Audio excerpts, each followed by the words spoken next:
रूप देख कर भासनी दैत्य गौल भियाई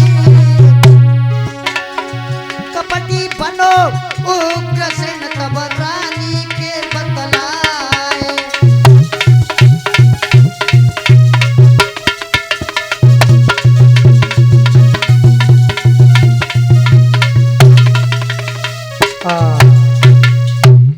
जब आंधी तूफान आया है तो पवन रेखा अपनी सहेलियों से जैसे ही बिछड़ी है उसी समय द्रोण नाम का राक्षस उग्रसेन का रूप बना करके पवन रेखा के सामने आ गया लोगों।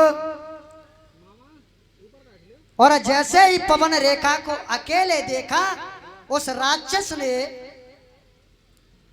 अकेले जैसे ही देखा है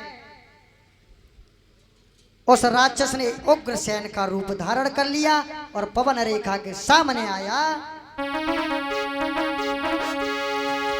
रानी को अकेली पाई दैत्य बतलाए सुनो मेरी प्यारी मेरे मन की कामा प्यासा को बुझाए दो मेरी प्यारी।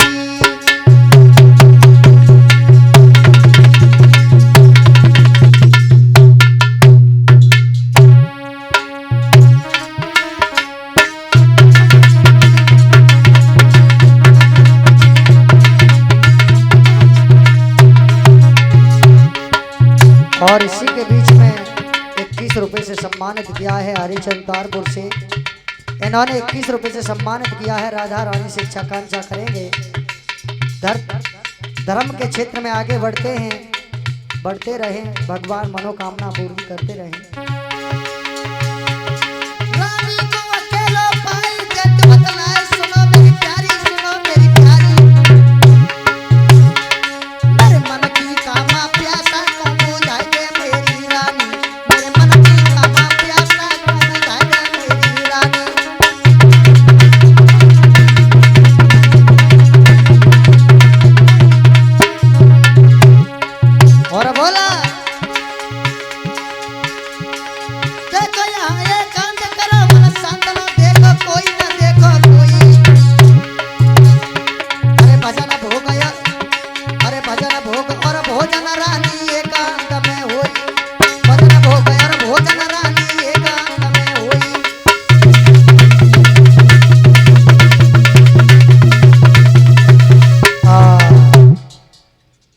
राजन वो कपटी दैत्य रानी से उग्रसेन के भेष में आया है और रानी से बोला, हे रानी मुझे भोग करने की पीड़ा सता रही है। उसी समय रानी ने मना किया, बताया है माता बहनाओं क्योंकि जंगल में जो पवन रेखा थी वो अकेली पड़ गई थी, इसीलिए बताया है उद्धाने मदपाने पितृग्रहे तथैवचा। जब शादी होती है तो पंडित जी वचन सुनाते हैं, पत्नी के लिए वचन देता है पति और पत्नी पति के वचन भरती है, तभी कहते हैं पंडित जी भी बताते हैं, बताया होगा माताओं, उद्धाने मदपाने पितृग्रहे तथैवचा।